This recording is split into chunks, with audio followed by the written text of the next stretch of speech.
பரிசுத்த நாமத்திற்கு சொஸ்திரம். புதிய நாளை கூட்டி கொடுத்து எங்கள் தேவனுக்கு நன்றி கூறி நீங்க எல்லாரும் தேவனுக்குள்ள மன மகிழ்ச்சியா சந்தோஷமா இருப்பீங்கன்னு நான் விசுவாசிக்கிறேன். ஆண்டவராகிய கர்த்தர் இன்றைக்கு ஒரு வேத வார்த்தையினூடாக உங்களிடம் பேச சொல்லுகிறார். எசாயா 54 அதிகாரம் 4 பயப்படாதே, நீ வெட்கப்படுவதில்லை. என் அன்பான சகோதர சகோதரிகளே, ஆண்டவர் உங்களை பார்த்து சொல்லுறாரு, பயப்படாத, நீ வெட்கப்படுவதில்லை என்று சொல்லுறாரு. எந்த காரியத்தை குறித்து பயத்தோட இருக்கிறீங்க?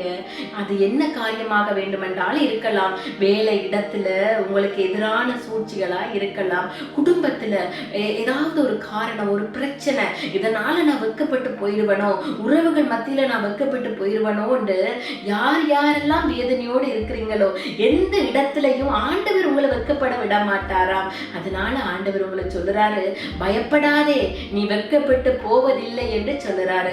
ஆண்டவரை நீங்க நம்பி இருக்கிறீங்களா? அவரை மாத்திரம் நீங்க நம்பி இருந்தீங்கன்னா ஆண்டவர் ஒருபோதும் உங்களை வெட்கப்பட்டு போக விட மாட்டார். எந்த இடங்களில் எல்லாம் நாங்கள் கூனி குறுகி நிற்கிறோமோ, தலை குனிந்து நிற்கிறோமோ, அந்த இடத்துல எல்லாம் தேவன் எங்களை உயர்த்துவார். அநேகமுடைய கண்கள் அதை காணும். அப்ப ஆண்டவர் இன்றைக்கு உங்களுக்கு வாக்கு தர்றாரு, நீ பயப்படாத, நீ வெட்கப்பட்டு போவதில்லை என்று சொல்றாரு.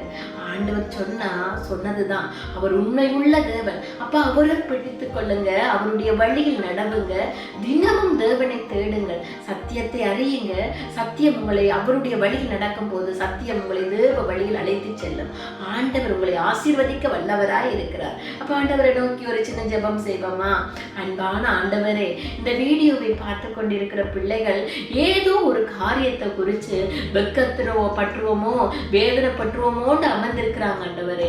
ஆனா நீங்க வாக்கு கொடுத்திருக்கிறீங்க, பயப்படாதே, நீ வெட்கப்பட்டு போவதில்லைன்னு சொல்லியிருக்கிறீங்க ஆண்டவரே.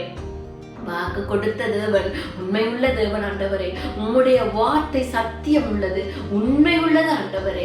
அப்பா, எங்களை வெட்கப்பட்டு போகாதபடி எங்கெங்கெல்லாம் நாங்கள் தடைகுலிந்து நின்றோமோ அங்கேயெல்லாம் எங்களை உயர்த்துகிற தேவனுக்கு நன்றி ஆண்டவரே. எங்களை பாதுகாத்துக் கொள்ளுங்க, ஆசீர்வதியுங்க. இயேசுவின் நாமத்தில் ஜெபம் கேட்டு நிற்கிறோம் பிதாவே, ஆமென். நீங்கள் எல்லோரும் மிகவும் விசேஷமான நீங்க. ஆண்டவர் உங்களை ஆசீர்வதிப்பார்.